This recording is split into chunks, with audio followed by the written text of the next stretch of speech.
If you're prepping for the ACT right now, you might be studying for a test that doesn't exist anymore. I'm Miss Megan, and I've helped over 1,000 students reach their ACT score goal.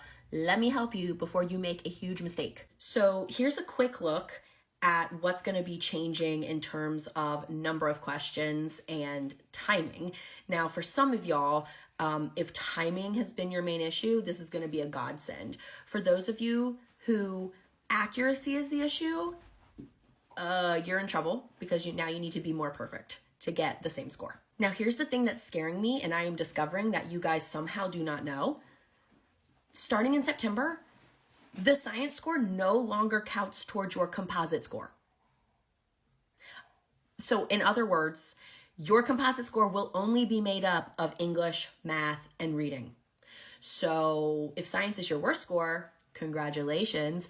But if it's your best, if it's the thing that has been propping up your composite, so you might think that means that science doesn't matter anymore, but not all colleges have updated their admissions policies.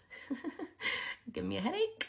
So I have still been prepping my students for science unless we know for sure that the science will not affect scholarships or admissions requirements.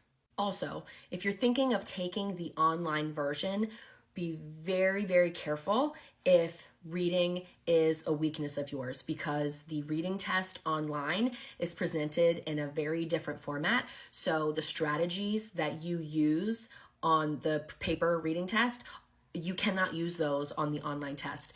You basically just have to be a really strong reader. And if that's not you, then the online test is not for you. So if no one has shared this with you yet, here you go.